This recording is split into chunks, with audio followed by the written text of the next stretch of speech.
back? Great. Well, then let's go ahead and get started. We're moving now our panels. We're moving slightly in the countries that are being represented up here. I wanted to begin this session with a very brief personal note and then a very general note. The personal note is this. We're focusing now on constitutional issues.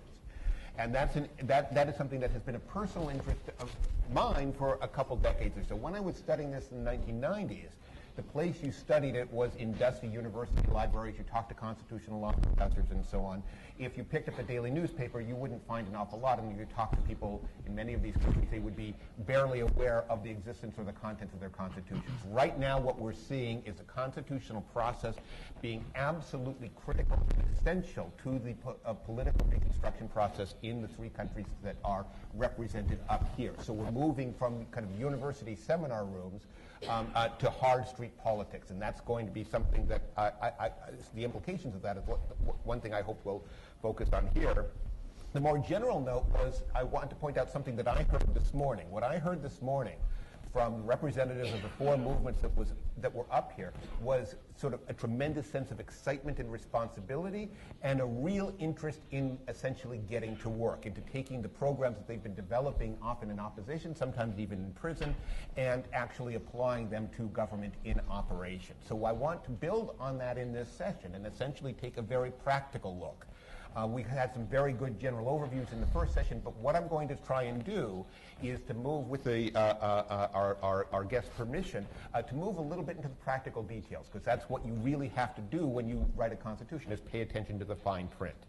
We have up here, and I'm just going to introduce them very, very briefly, because their bios are in front of you, and I think we'd like to hear from them more than we'd like to hear about them. Our first speaker here to my right is Khalid al-Qazzaz from the Freedom and Justice Party in Egypt.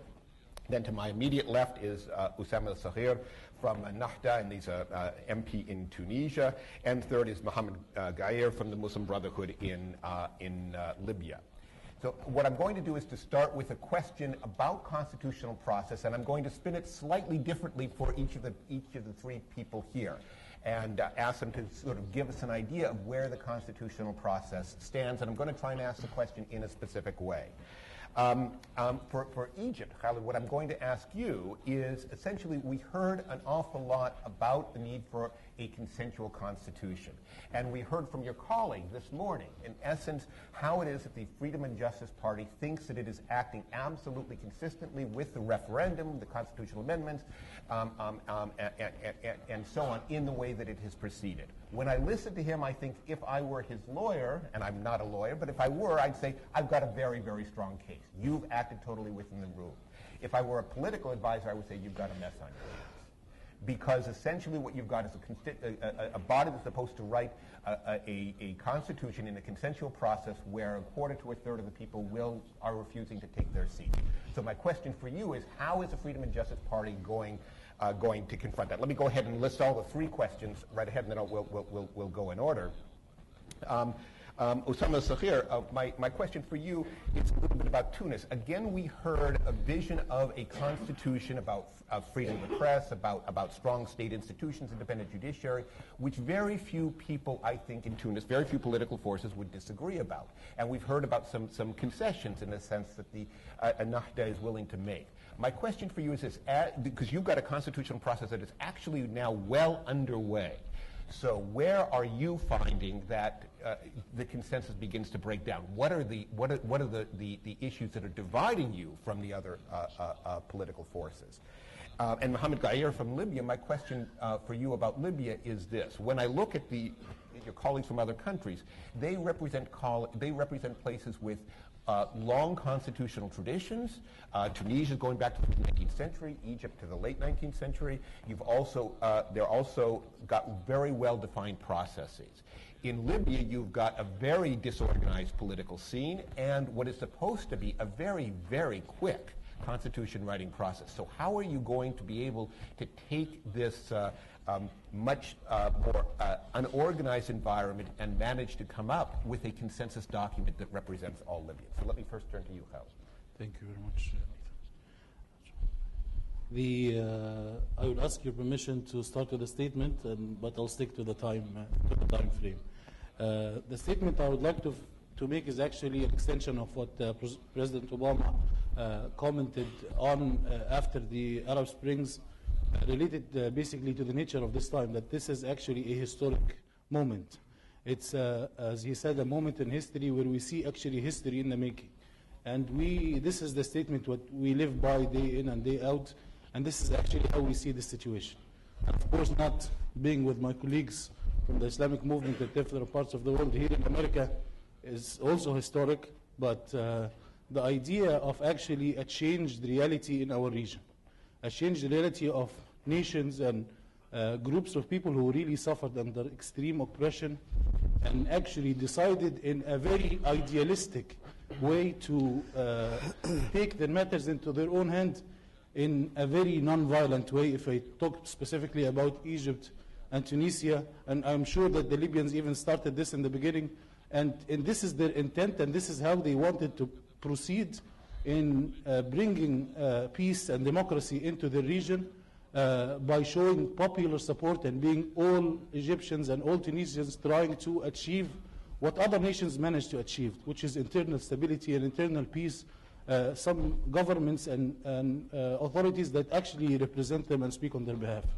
We actually made it, and we are on the first few steps towards democracy, and we're trying to build our new reality that is based on democracy, freedom, and rule of law. And these are values that are now universal, and that are now the majority of nations would like to achieve it and perceive it in this way. And we actually extend our hands and call out into the international community, yes, you might not be fully understandable of who we are and what do we represent, but you understand those values. So we actually want you to support us on these values. We want you to help us.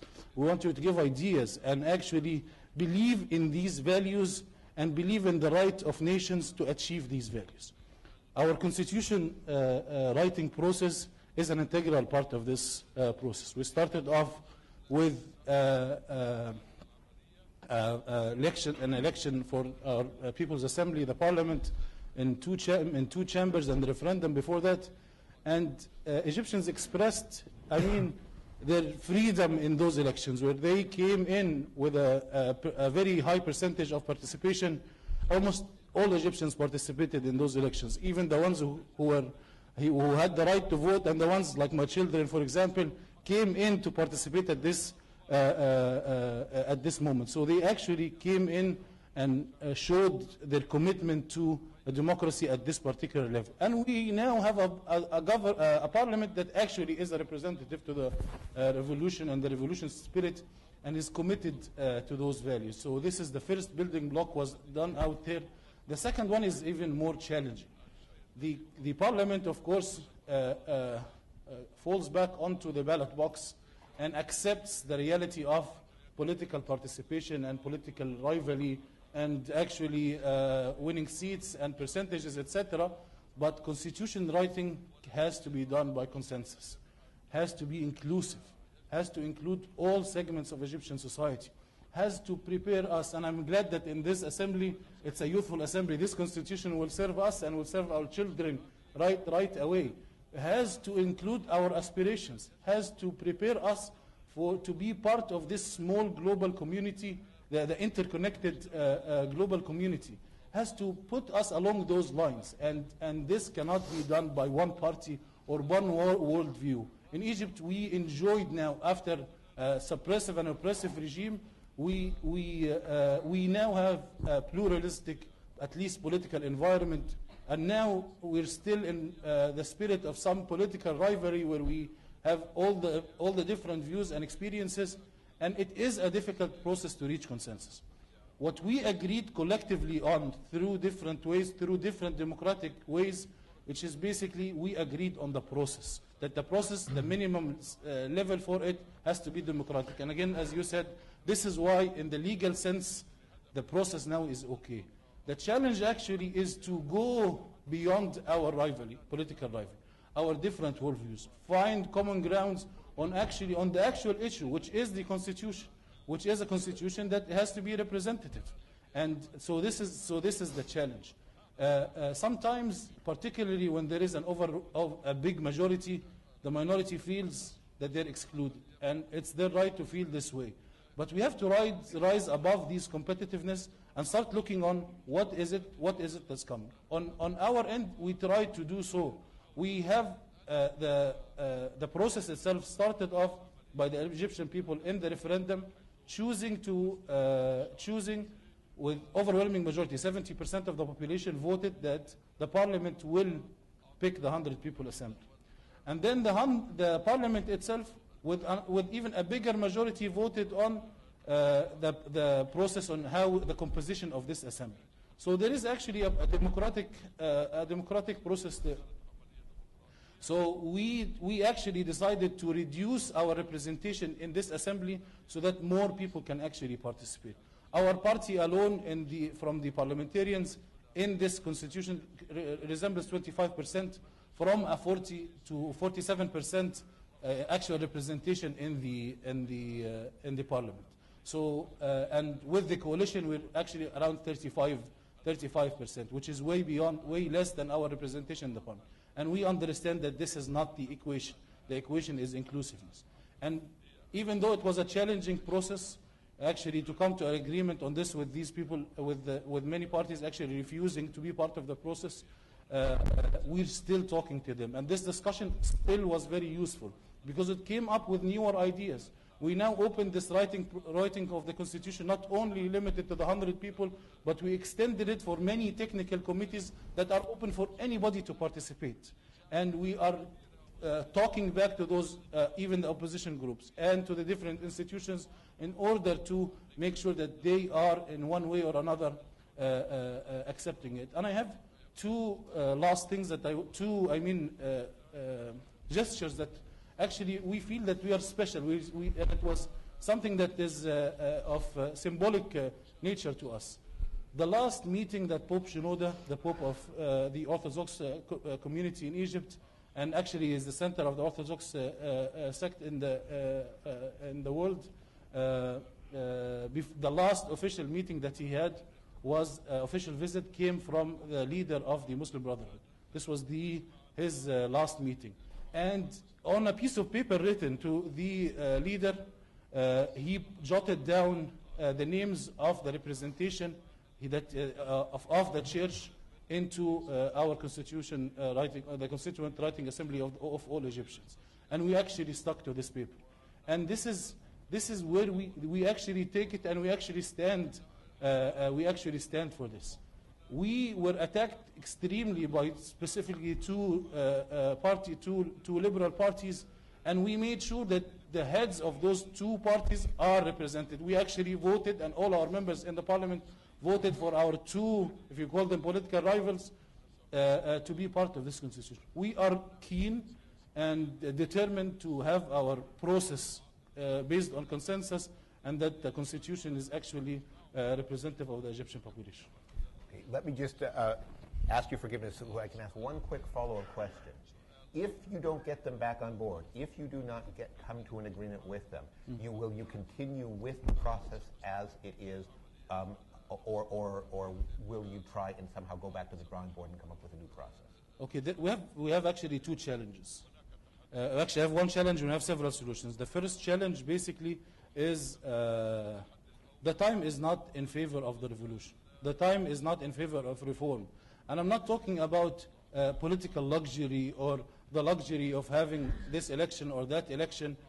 Egyptians suffer day to day from more extreme challenging conditions. We have over 30% who are under the poverty line of $2 of an income of $2 per day.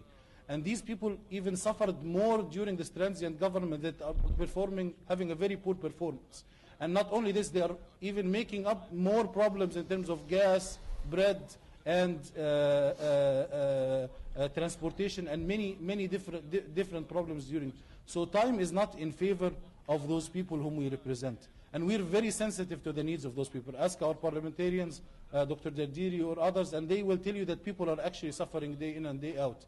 And even when we spoke to the representation from the US government, the entire world community and the IMF, the entire world community is waiting for a new representative government to be able to talk to.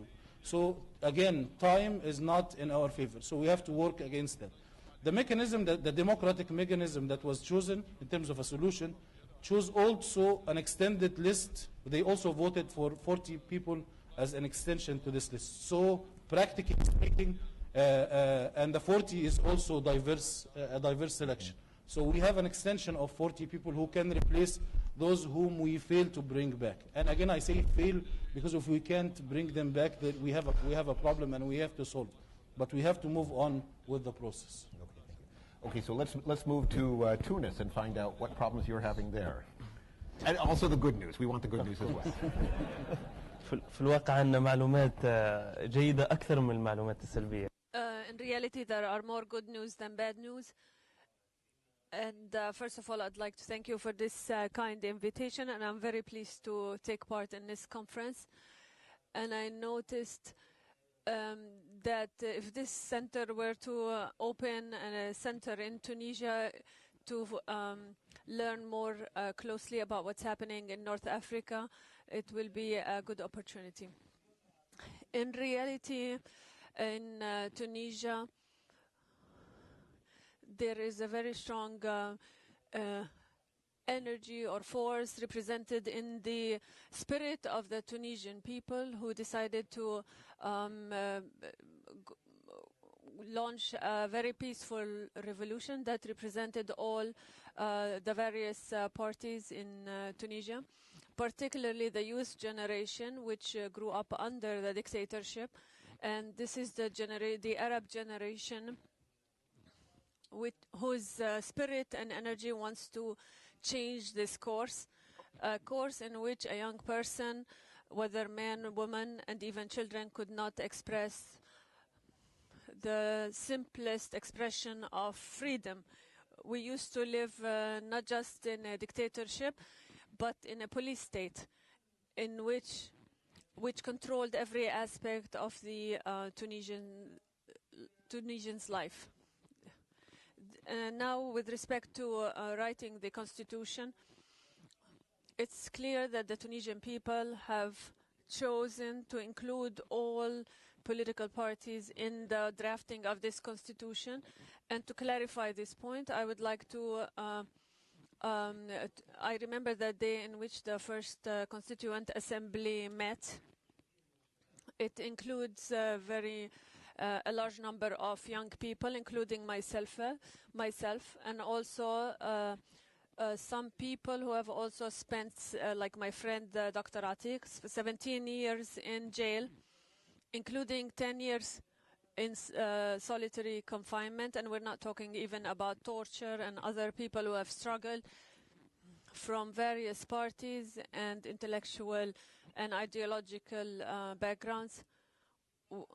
We all met in a beautiful building of Parliament, and for the first time after many years, the meeting was inaugurated with the national anthem.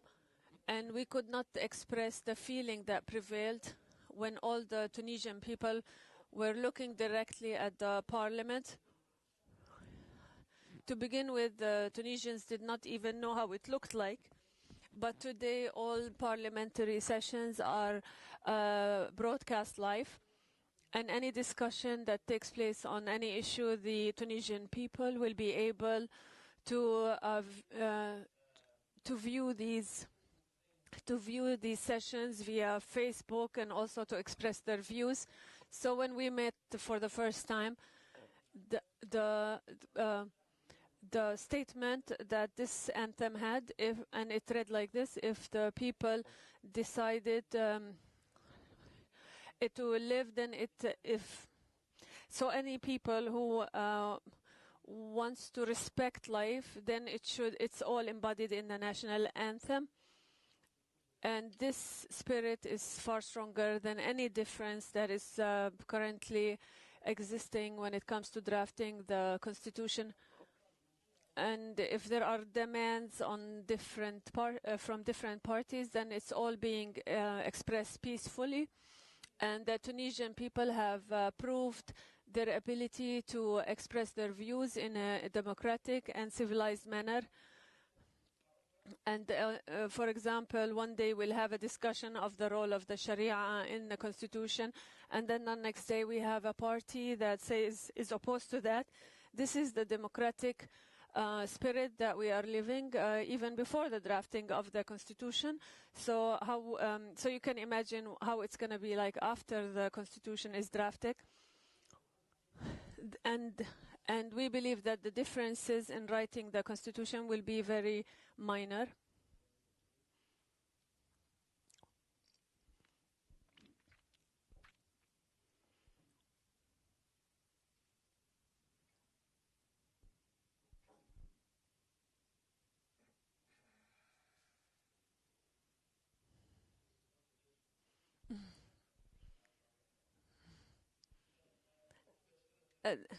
So I'd like to talk directly that the Tunisian model has a very strong point, which is the fact that the democratic steps are very clear and evident to all Tunisian citizens.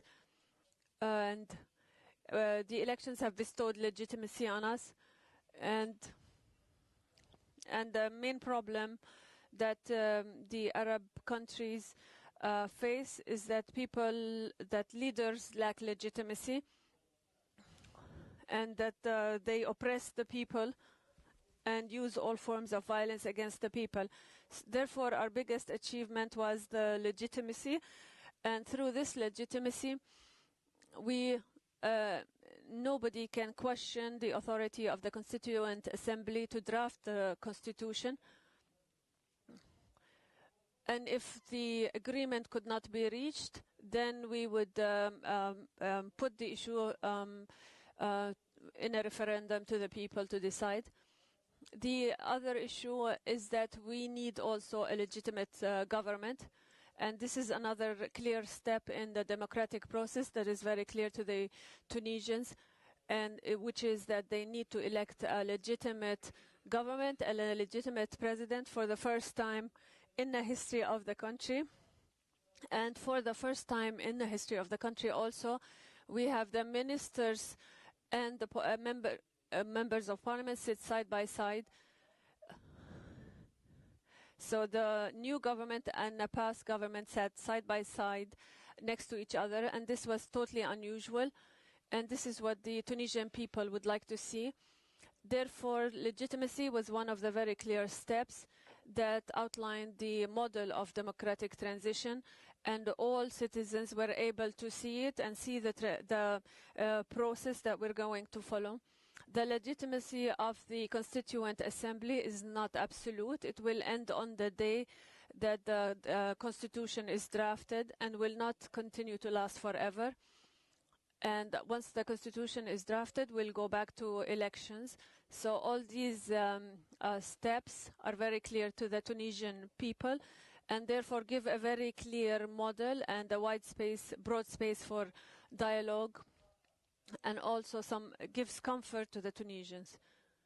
Another point that represents a basis or foundation for the next stage is the search for conciliation. And this is something I'm very proud of, because it's very important for Al-Nahda movement. And this is something it seeks to achieve the greatest measure of harmony through its own representatives and also members of the government. We decided that Tunisia in this stage needs a government in which all parties are represented.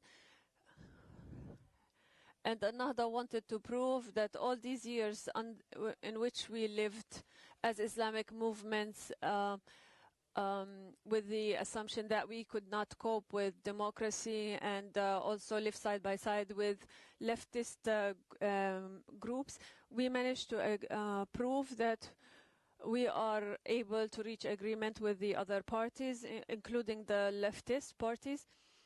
And therefore, I think in next stage,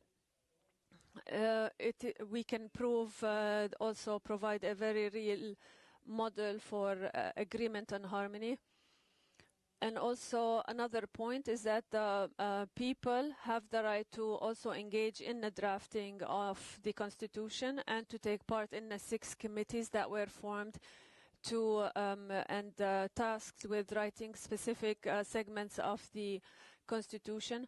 All of this makes the democratic course in Tunisia. The differences over the regime that we would like to adopt, is it a democratic regime, is it a presidential or parliamentary system? In reality, this is not a major difference, because regardless of the system, we are not going back to the authoritarian regime. And even if we decide on a presidential system, it will be bound by the constitution and by respect for the rule of law and human rights and the will of all parties of Tunisian society. Al-Nahda party is only a model even with respect to issues of women, as we know that Islamic movements had an issue with female representation in parliament. As you know, the members of Al-Nahda party who are represented in the Constituent Assembly are 43 women. And any party in the US, and which party in the US or Europe has such high level of female representation? The other point that I would like to point to is that we would like to reach a very broad agreement on the constitution, and also to address some of the issues that are not basically understood. Nobody has a plan or a model that is the best solution to all the economic problems. Therefore, the best way to resolve these issues is to reach consensus and also engage in dialogue. And now members of government are not ruling the way they did from their offices. Now they go down to the streets and they talk to the people where the strikes are being held, and they also go to outlying areas in the country. This method is a conviction, not just a policy. And we will continue to working on this conviction. And شكرا. عندي سؤال هقول لك سأتحفظ عليه لنستمع إلى مندوب ليبيا. May peace be upon you. We firstly thank the Carnegie Endowment for this occasion. We are very happy that at this time we have this direct dialogue between the West and the Islamists, who for a long period of time had some justification for the presence of the previous oppressive regimes, was the fear-mongering that was caused against these Islamic parties. We hope that this dialogue will result in some practical thing, and such meetings will continue. In fact, Libya and the situation in Libya, as unfortunately said Gaddafi, Libya earlier, he said Libya differs from Egypt by the threats that he gave. He warned people against waging a revolt. So the revolt in Egypt differed from the revolutions in Libya and Tunis. Libya is similar to Syria's uprising, because the Libyans were forced to take up arms and were also forced to leave their places of residence, and many of them emigrated out of the country and internally. So lots of assassinations took place in Libya, and many people were forced to fight for Gaddafi with his brigades. So this had really affected adversely the cohesion in the society in Libya, and also affected the relationships in the Libyan society. Also, the difference in the Libyan revolution from the others is Libya for 40 years, the former regime did not build any institutions. We don't have a national army, nor any true institutions of civil societies, nor did we have ministries. The best ministry that we had was the oil ministry, because it is the main supporter for the regime, and one person managed everything. There was no, well, what we had, we didn't even have any parties. We had only the revolutionary councils. So anybody who raised his voice otherwise would be either killed or imprisoned for 30 or more years. So the situation in Libya differs greatly from the situations in other countries. Therefore, this have left in the Libyan case lack of experience, administrative experience, and the political practices also. This had many negative things in Libyan society. I would talk a little about the constitution. We haven't reached yet to the phase where we will draft the constitution. You know that the country is being led by the Provisional Council, which was formed by agreement among Libyans. This council leads the country during a provisional period of time, leading to a government. As I said, because of lack of experience, even this governing council suffers from lack of experiences in the political field and in governance, and great number of people had hoped that with the disappearance of Gaddafi, things will magically change and become different, but this is difficult. There were people who said that Libya will become some sort of a paradise within a few months after the revolution. So this had really affected directly the politicians, be they in the governing council, or everybody hopes for the best and improvements for the better. So the situation in Libya is not conducive and as simple as in other countries. It's rather complicated. There is some chaos, particularly in areas where Gaddafi controlled until the last minute. But a short point about the constitution. The Provisional Council decided that the announcement of the constitution that they announced in Article 30 said that elections will be held next June. These elections will produce the National Council of 200 people representing all Libya, and will lead the country to another provisional period. The main thing in this council will also nominate a provisional council that will lead the country, and will nominate a president, and also will be headed by Mustafa Abdel Jalil. But what distinguishes this national council is that it will assign a specific number of people to draft a constitution. The country had the constitution under the monarchy, and that was abrogated in 1959.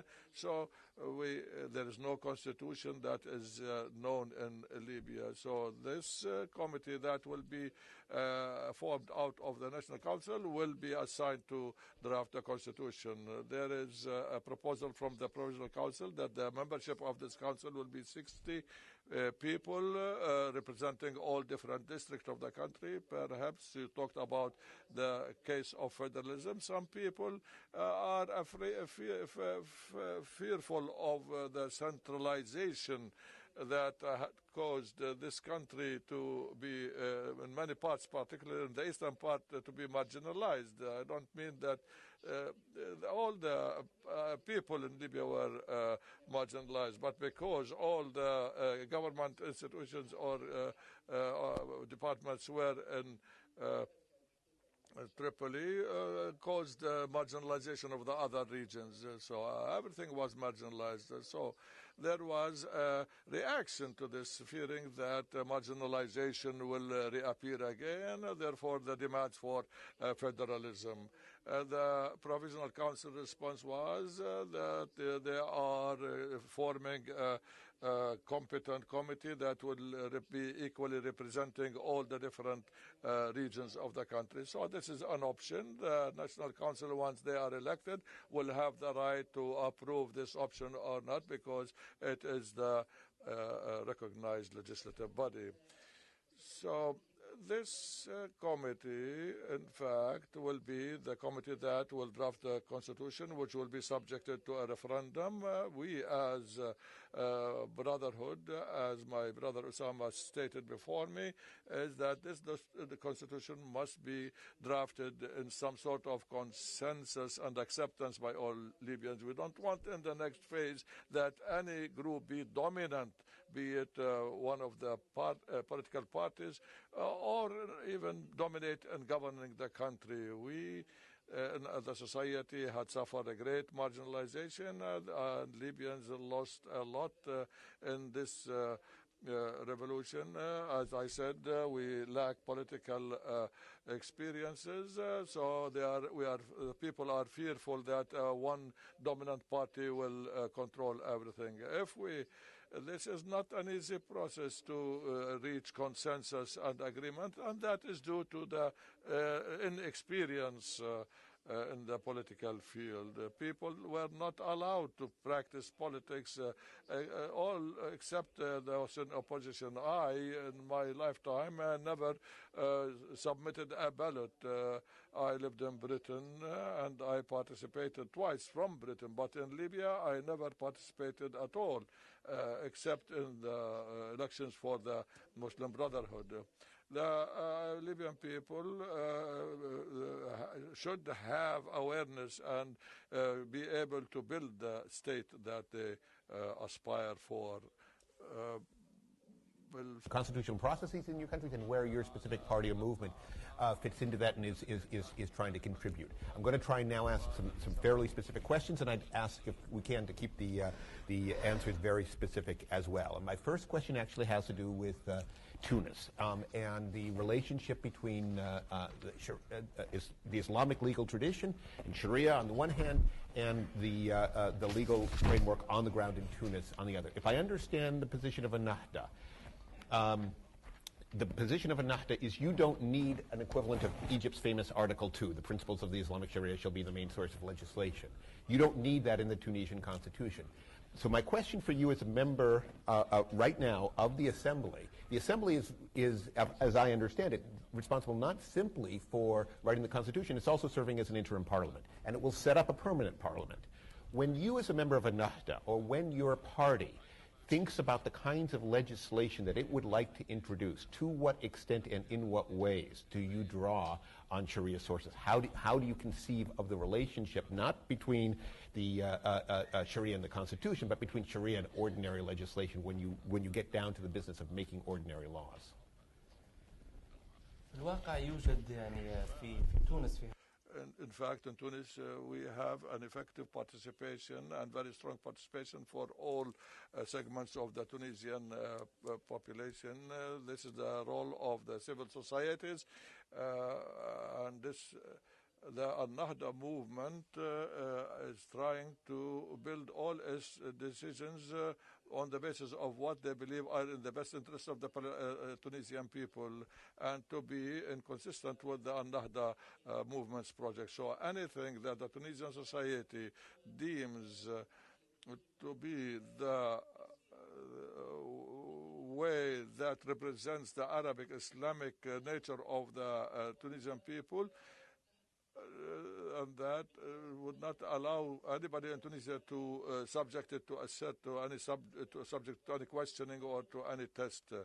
I remember that the first open session for the Constitutional Assembly, every current of the parties represented in the Assembly expressed their vision on this constitution and the legislation in general.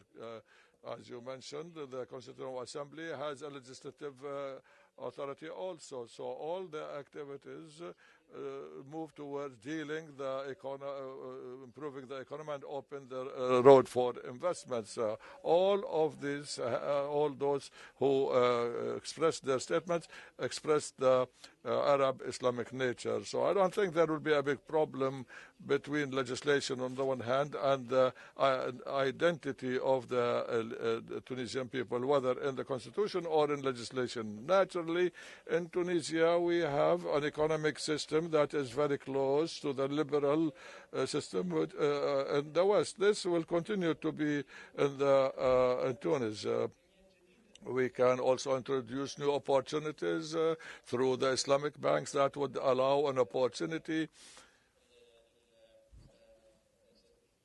for investments, also in ways that are consistent with Islamic Sharia. I don't think the one will allow a greater opportunity to attract the largest portion of investments. So all the vision that we are envisioning is to seek general public consensus and, of course, the aspirations of the public in Tunisia, which is a centrist Islamic approach. They are not very...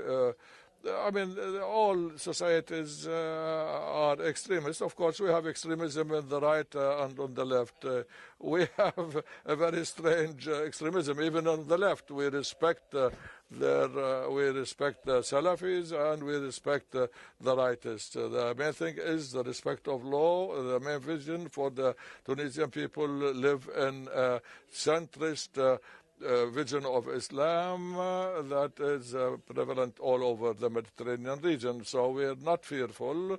We believe, on the contrary, we believe that the future, there are lots of points that are present in the Islamic Sharia will be prominent and play positively in in adopting legislations, not only in drafting the constitution. These Islamic values must prove their quality in building a state, a democratic state that will be prosperous economically and be respectful of all segments of the people. You do have an existing Article 2 in the Constitution, which exists in the Constitutional Declaration. And again, if I understand the position of the Freedom and Justice Party, the existing Article 2 is just fine. You do not need to go farther than the principles of the Islamic Sharia. You do not need to say specific rulings or provisions. But so my question is this. There is still reference to the principles of the Islamic Sharia and how they should inform legislation. Who does the Freedom and Justice Party think is authorized to give interpretations of the Sharia in Egypt? Is this a job for the Parliament? Is it for the Mufti? Is it for al-Azhar? Is it for the Constitutional Court? Who is the one who should be making this determination about what the Sharia is that the law should be based on? Thank you very much for these questions. Actually, it gives us an opportunity not just to basically talk about overarching principles, but actually talk about specifics so that the people get a clearer understanding of a term that is commonly misunderstood and misrepresented. Dr. Dadiri gave the explanation in the previous session about the concepts and what does it mean, etc. And now we're talking about specifics in the Constitution. So Article 2 in the Constitution and basically having Sharia as a primary law, a primary source of, or the primary source of for legislation, initially is an identity clause or identity statement. So like identifying, and like in many different countries, you identify the official religion and you identify the official language. Again, there is an issue of identity here that basically the Islamic movement also relates to. And a good thing about that is, the good thing in Egypt is actually there is consensus along this. The identity statement, and from the secularists, from the Christians, and from the Egyptians, all Egyptians almost agree on this statement that represents the identity. And then the second level really is the positioning of Sharia principles as an identifier for the value system that judges the spirit of the constitution and the spirit of law in the country. And this is very similar to many parties across Europe, and even some of the parties in the United States, where there is a value for religion in the state and in the country. And the value here basically identifies what's right and what's wrong, and basically the framework in which the spirit of the legislation is put into. And this is basically almost the location of the Islamic principles and Sharia principles exist. They identify with the value system. And interesting enough, and this is actually not like my colleagues mentioned here, these are not either contradictory to universal accepted values like freedom, justice, and democracy, rule of law, etc. These are in conformity with Sharia. They're not against Sharia. And these are similar. And of course, there will be some differences in that identifies this value system, but the major accepted universal values are already there. But then there is still an extension. And across the Islamic civilization, you've seen different manifestation of applying those principles in the state. And as Dr. Tadiri also mentioned, sometimes it was applied with wisdom and it was done in the right way, leading to great successes and great contribution to civilization. And in many times it also was a failed representation. We try to come a formulation that basically the implementation of these rules is a wise implementation that focuses on the spirit, focuses on the principles, but at the same time also respects it and respects this identity. And we hope that we come up with a formulation and an alternative to this, an alternative that is actually presents a model in this modern age and time where there is no contradiction and no conflict between the implementation of Islam and universal values. Specifically, who would decide this is the parliament. The parliament and the parliamentary discussions, and not only the parliament but the entire Egyptian population, because the constitution is going to be discussed in the Constituent Writing Assembly. They will have their own shot with representation from everybody. Then it's going to be posed for the parliament for discussion again and voting. And then it will be turned down to the Egyptian people. So the Egyptian people will vote on the different items in the constitution. And I don't think there is any. I think that there will be lots of agreement on these different issues. And as my colleague in Tunis also mentioned, in actually the majority of modern constitutions, it is in agreement with Sharia that the implementation is the modern implementation. We talk about laws of judging society, laws of organizing the relationship between the state and the individuals. There is no direct intervention between them and them. And strictly, the laws that are in question lie in two major areas, which is basically the social sphere. And this is also acceptable in most modern communities where people would like to refer to religion in issues related to marriage, divorce, inheritance, etc. And on the other end, there are some implementations in the penal code that are also of grievous. Many people do not accept it, particularly in Western societies. But this discussion really is not there because there are also conditions for the implementation and acceptance of the penal law that we do not think that it still exists. So it's actually not part of the discussion. It's not part of how is it implemented or where is it implemented. Is actually the discussion really is going to be about in the articles, and in actually all articles you will find it a discussion of a modern democratic constitution. Let me turn attention now to Libya. You have two alternatives laid out for you here. You have the Tunisian, which just says we'll rely on the people, we don't need it in the Constitution. The Egyptian says we need it in the Constitution, and we'll rely on the people. Does the Libyan Muslim Brotherhood have any specific conception of what it wants to see with regard to Sharia in the Constitution?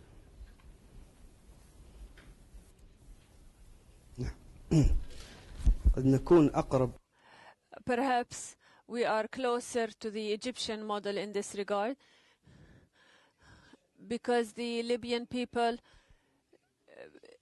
because the components of the Libyan people, they're 100% Muslim. The majority are Arabs, and we have the Amazigh and Tawariq, Watilla, who constitute 5%. And there's great harmony between us and them. I personally have lived with several members of the Amazigh minority. Therefore, there is no conflict in Libyan society, and the majority of the Libyans are Sunnis and from the Maliki tradition. Therefore, they don't have the differences that could be present in Egypt or Tunisia in terms of religion and ideology.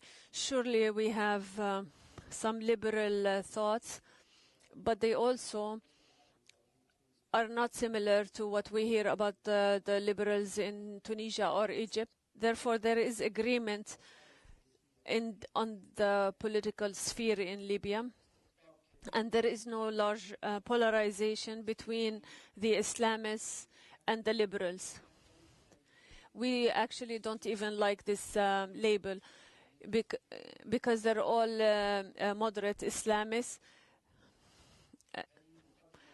This is a very important introduction to understand Libyan society. Second of all, the Islamic reference or Sharia is now a demand for all Libyans.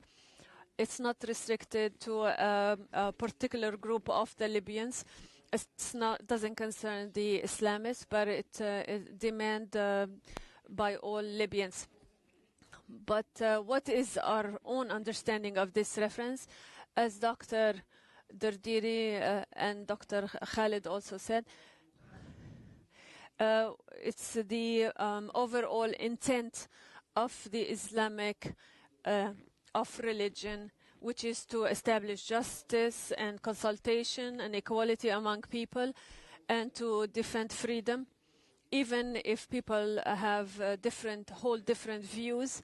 Therefore, the Sharia and our understanding of the Sharia is to understand the larger intents and purposes of Sharia. For example, the Sharia encourages people to express their views and engage in dialogue, and encourages differences. As we know, we have several Islamic traditions that interpreted the sayings of the Prophet, and we are in agreement. Therefore, there's no justification for differences over our understanding of the Sharia. So once again, Libyan society is all religious. They're all Muslims. And second of all, we don't have the same kind of polarization. Almost all Libyans are Sunnis. All people want the Islamic Sharia to be the reference. And upon our first celebration celebrations after the revolution, people demanded that the Sharia be adopted as the main source of legislation. Once again, I would like to stress that the intent of the Sharia is what's important and not the details. And that is what I would say would be a supreme self-confidence in two ways. You're all confident that you really represent the Islamic and the cultural values, and in some ways the socially conservative values perhaps, although you didn't make reference to that, of your societies. So you go to the democratic process and you will, the people will voice support for your program. But writing a constitution is not simply about giving voice to the majority, it's also about protecting the individual. And I hear confidence there as well, that essentially if you draw on the Islamic tradition and the maqasid of the sharia, you will find material in there in order to regulate, for instance, relations between the state and the individual. So that confidence is natural. If you didn't have it, you wouldn't be Islamists and we wouldn't have invited you here. But my question is that that's not the only conceivable source of protection for individual rights. There's a whole host of international human rights treaties and conventions and so on. So my question is, to what extent do you expect to draw on those in the constitution writing process? And even more specifically, if somebody from another political party or movement stood up and said, I want to make those documents that we've ratified enforceable in our domestic courts, what would you say in response? Let me start with Tunis. You look a little surprised by my question, but let me start with Tunis. No, I'm not surprised.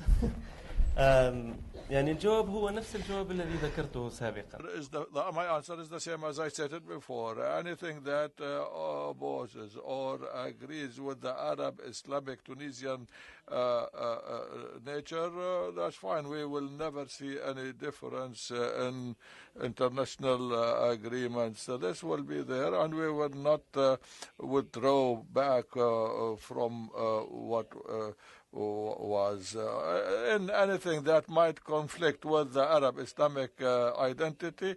We will not adopt, and I don't think this is present. In certain details, maybe we must live this phase that the Arab world has lived in as a phase. It's not only Tunis, Libya, or Egypt. This concerns all the world.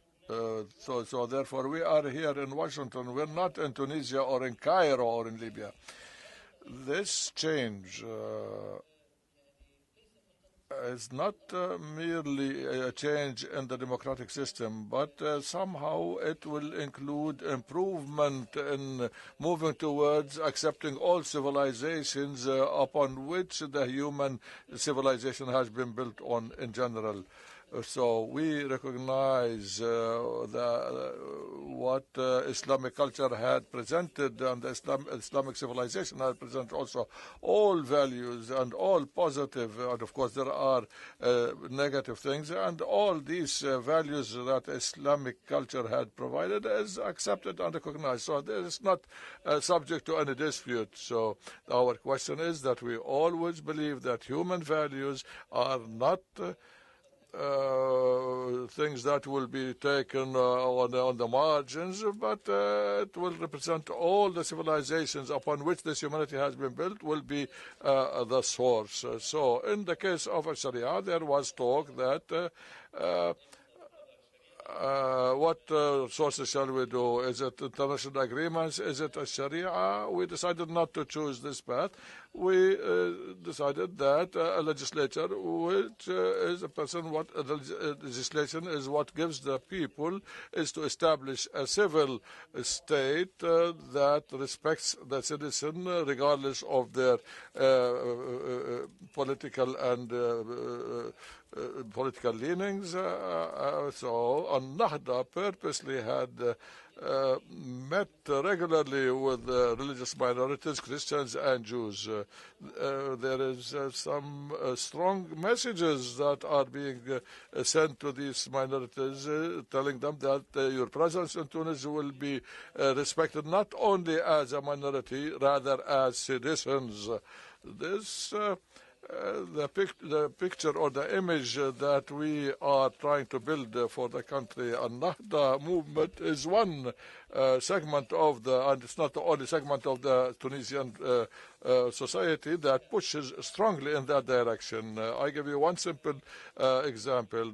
Today's Minister of Interior in Tunisia is a person that was sentenced to death twice, but he's still alive. He was sentenced to death twice. He also was attired with the red prison things, and so he would go, he will be taken to make him feel that he will be executed, and back and forth.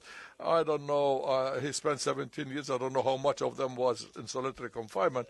Do you believe that he is a minister now representing from Al-Nahda? Do you think, as was said before, that he will not extract from what international agreements the necessary text that will prohibit violation of the human rights and torture?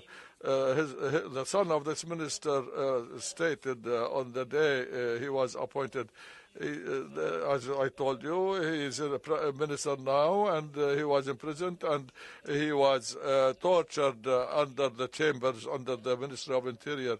When you enter, so his son said, when you enter the Ministry of Interior, don't go downstairs, go upwards, because these chambers were, these cellars were torture cellars underground. So expect that this fellow, this minister, will attempt to take vengeance against those who tortured him. We do not do that. He will not do that. Emanating from the principle of humanity and the principles of humanity embodied in the Sharia and Islamic religion that respects all values that we aspire to build Tunisia in the future, that will respect all Tunisian citizens and all minorities. And I'm going to be obnoxious in trying to pin you down in a very specific way. What I heard from that is, when we make laws in the parliament, we will draw from the maqasid of the sharia, we will draw, you didn't say it this way, but from the maqasid of international human rights documents, but those will not be automatically enforceable. It will have to go through parliamentary legislation. Did I hear correctly? بالضبط. أي اتفاقية دولية يجب أن يتم هذا موجود. Of course, any international agreement will be embodied in the Constitution and also in the minor Constitution that's enacted at this transitional phase now. All international agreements will pass through this parliament representing the people to be approved on. So the people and their representatives are the ones who approve. And Nahda can choose their options from Maqasid al-Sharia and from the humanitarian values that they feel have something in common to anything, all the mechanisms that contributed to humanity, and select the principles that they feel are suitable and consistent with their principles. National human rights instruments. Sorry, say that again. Has the Libyan Muslim Brotherhood developed a position on international human rights instruments?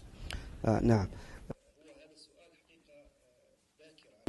This is a very, it's an early question to pose to the Islamic Brotherhood. We haven't reached that stage yet, but we have principles that I can refer to.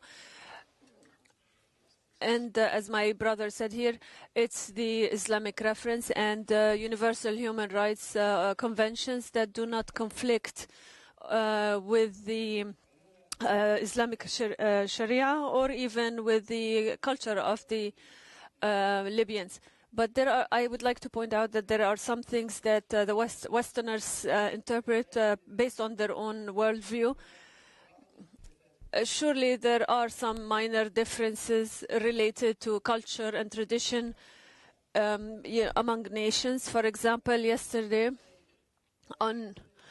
I noticed that there's a difference between the American people and the British people. The Americans say, "Hi, how are you?" when they see you. In Britain, this is not the case. They say good morning, but the culture of people is that people are to themselves. In Libya, people would even try to offer help.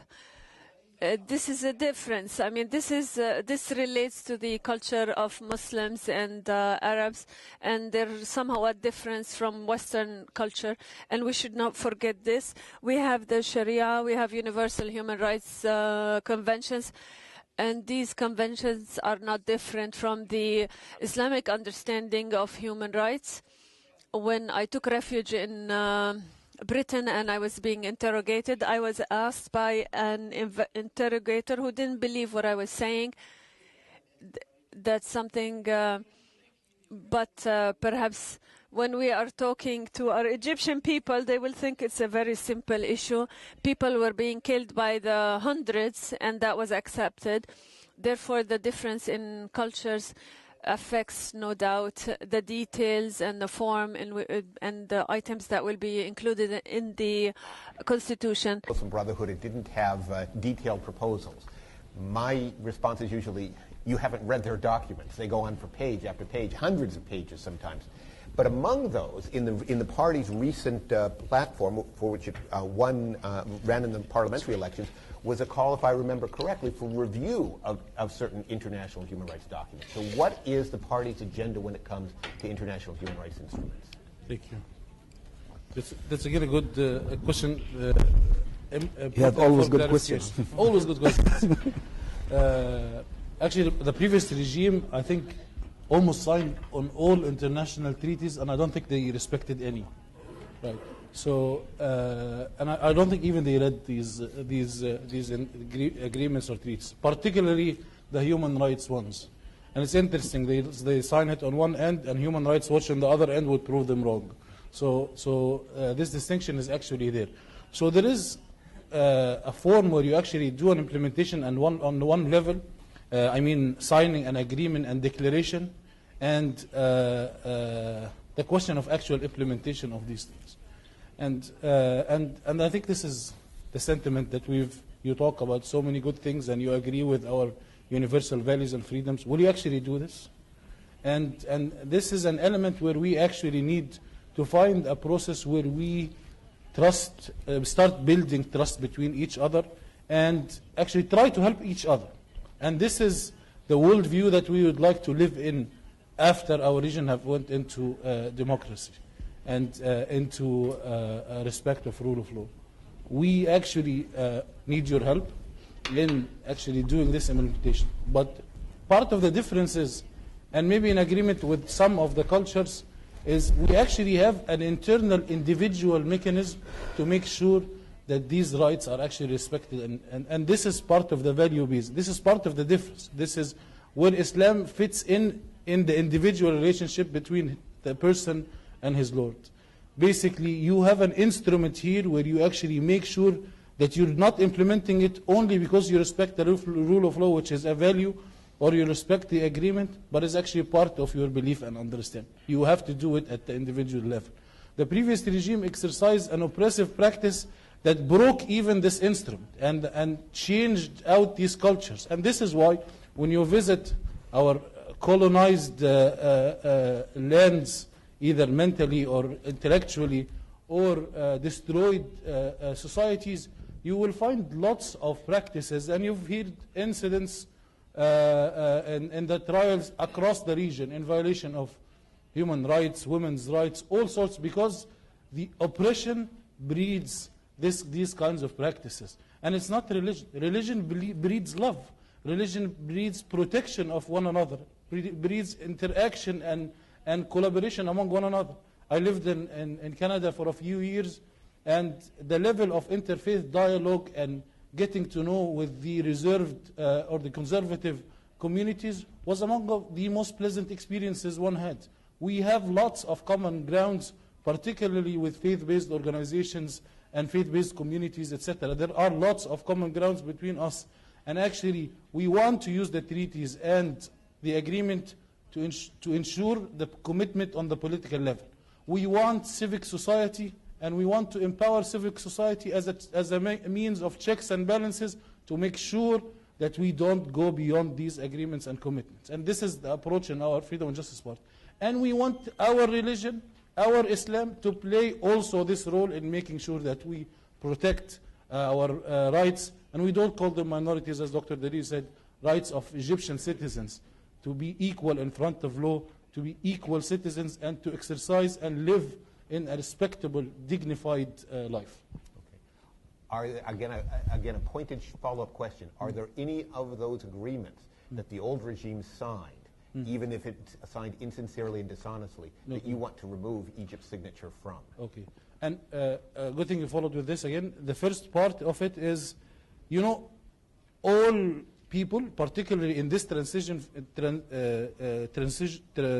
phase, have the right to review all agreements. All agreements were written in a context that was not democratic or representative. So it is an inherent right for the Egyptian people, for the American people, for the Israeli people. All agreements are this. We made a commitment as a party that we are going to honor and committed to the all previous written agreements, and there is no disagreement between. There is a right there, but our position as a political party that Egypt needs stability. Our position at the party that we want to be part of the international community. Our position at the party is we actually want to be a model in the implementation of this one. And as Dr. Dadiri said, we want to be the alternate model that respects our identity and respects our tradition, but also is a member of the global community. Okay, let's now turn it open for questions. We've got about 15 minutes left for questions, and we probably, it looks like, have about 3 hours worth of questions. So I'm going to try and be selective. I'm actually going to go to the back of the room just because I don't want those people to be discriminated against. So let's go way back here. They're harder to see from up here, so I don't want them to be forgotten. Yeah. Let's take about 3 questions first. Sure, I'll just ask one question. Could you identify yourself, please? Yeah, my name is Amr. I'm a student and a researcher from Egypt. I was actually here by coincidence, and I heard about this, so I came to attend. I'm a member of the party, but I'm planning to revoke my membership once I go back after the latest presidential nomination. My question is simply regarding this whole dilemma about implementing Sharia back in Egypt. My question to you, sir, is why all this hassle about this simple issue? It's actually a yes or no answer. Because implementing Sharia has also some sort of commitment from your side as a party to deliver economic prosperity and sustainable modes of living to be able to implement the corporal punishments or hudud. So let me put this one in Arabic. And I don't see, frankly, the difference between the Sharia and what is happening now, because the Constitution currently and our way of living is not going to be changed by Article 2 or lack of it in the Constitution. But the problem that I see now is concerning that there should be one way of a forced implementation of a Sharia. So your role should be that you have to make sure that the people are not sick or hungry. So why isn't there a frank response for your responsibility as a party and the responsibility toward the people and the country?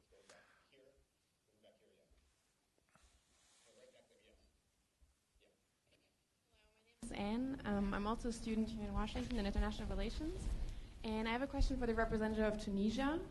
I was wondering, you said that you would go along with human rights treaties as long as they confirm with the Arabic and Islamic identity of Tunisia, and I think you gave some examples of like torture, for example, where you think both of those kind of say the same thing. And I know you said that in the end it's the parliament that decides on each specific human rights treaty, but from your point of view, maybe could you give me some examples of human rights treaties or specific laws that you think don't go along with an Arabic Islamic identity? Okay, let's go up here. Go ahead. Someone here. Yeah. My name is Nadia Bilbesi. I'm with NBC Television. My question actually is for Osama Saghir. You talked about women being represented in parliament, but there is genuine fear that Tunisia, which has the most progressive record in the entire Arab world when it comes to family laws and women, that this record might be reversed. Can you assure us that this is not going to be the case? And just a general question for all the panelists. It's often said that Islamists understand election only from the democratic progress or process, and once they get to power, they refuse to leave. Is this a valid criticism? I said 3 questions. I'm going to get one more because the person who worked hardest on this was Marina Ottaway, and she put me up here. So I owe her. So Marina. Thank you very much. We have all the discussion so far on the Constitution has hinged on the issue of values, the issue of the place of sharia and so on. Of course, Constitution also set up the institutional framework of how the government is going to be run. So what I'd like to ask is, of all of you, of each of you, is what is going to be the most hotly debated institutional issue in the writing of the Constitution? Is it whether it is a presidential or a parliamentary system? Is it the issue of decentralization? What are the institutional issues that are on which it's going to be difficult to reach a consensus? Okay. Okay, we have four great and sharply worded questions. If we get nice, sharply worded answers, so we'll even have time for a second round. So why don't we, I guess, go in the original order first with Egypt. Okay. With the gentleman from Egypt, and I'm not sure he's yet the ex-member of the party, but I don't think he wants me to convince him back now, but we'll have a later discussion. We're collecting votes from the U.S. The short answer for your question is actually yes. Our primary concern and our primary commitment is the welfare of the Egyptian people. This is where our economic program is focused on. This is our primary concern, and this is why actually we were voted in the parliament. And the no part, and my answer is also, we are not achieving prosperity to cut people's hands. We are achieving prosperity to actually not cut people's hands. We are achieving prosperity, to clarify, we are achieving prosperity in order to have a stable society where everybody exercises citizenship and citizenship rights. And with the question about when we are in power, it's a dead end. Nobody has the right to be back to power. Actually, our primary, after answering the immediate needs of the Egyptian people, and this is the process we're in now, we are committed and we are trying to put in our parliamentary and legislative program and in our contribution to the Constitution all the checks and balances to make sure that dictatorship does not come back, that we don't reinstate the previous regime and the previous system. So we are actually trying to do so. And this is the number one reason of why we pushed our presidential candidate, so that this is our guarantee. Most of the previous ones are not necessarily committed to a parliamentarian system or a system with limited authorities of the president. We're pushing for a president who is committed to our our party program of pushing more for a parliamentarian system. And the two most debated, actually most of the Constitution, we believe, particularly if you look at the 1971 version of the Constitution, the first four chapters is almost as consensus from all, focusing on rights and identity, no disagreement about, only just some mechanics and language to make it more efficient. But on the fifth and the sixth chapter, the debate is going to be about the nature of the democracy, which is basically either parliamentarian or presidential, and the other discussion basically is the role of the military within the state and within the Constitution. شكرا على هذه الأسئلة وهي Thank you for these questions, and several of them in reality are what we discuss on a daily basis inside these committees. With respect to the status of women, we have 6 committees designed to write the Constitution, and the Nahda party heads or chairs 2 of these committees, and each of these committees has 22 members representing all parties according to the election results, and some of them are also independent without any clear orientation, and some have been elected to the Constituent Assembly just to deal with human rights issues. Each of these 6 committees is represented in such a manner that all the members of the political spectrum are represented, and such that they would respect. For example, we have a committee for rights headed by a woman, and she was a member of An-Nahda party who has struggled and who has also proven over the years a kind of real defense of all the men and women who suffered under the yoke of the dictatorship. And that's why the An-Nahda party nominated her to chair this committee because of her long history in struggle. And therefore, she's not just defending the rights of women, but all parties. And I believe that in a future stage, we should overcome this obstacle that human rights are restricted to this party, or that women cannot have such rights in political life. In the political life that I'm living inside a Nahda party, I don't feel that my female colleagues in a Nahda party are not equally represented. In all positions, elections are taking place. As I said, 43 out of 89 members are women, and this was not the choice of the party. These were voted or elected by the people, and 5% of the women present on the Constituent Assembly are from An-Nahda party. Therefore, when this Islamic movement was given the opportunity to present its programs in all fields, whether human rights or any other field, it proved that it's able to provide, to give more and more, and to produce a democracy in which women are represented, not through a quota system, but women themselves are taking part and building their own political future. We address all issues. Human rights issues are real issues that a state and the people who lived under dictatorship have experienced, and we will not allow for our future state to revert back to torture and human rights violations.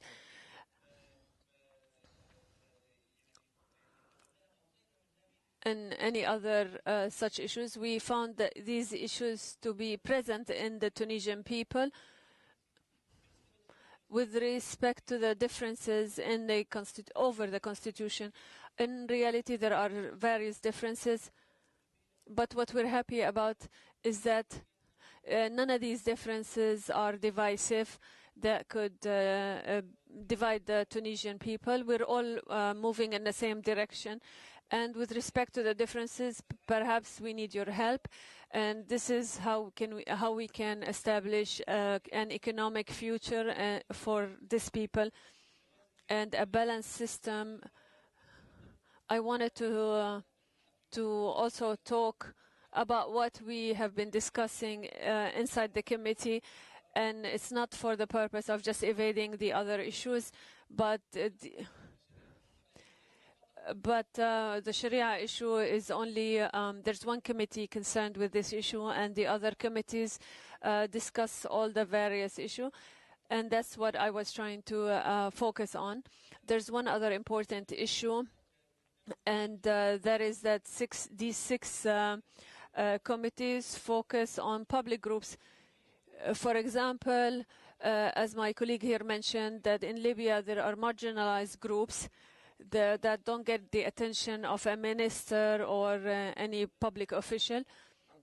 We cannot write the constitution on these uneven principles.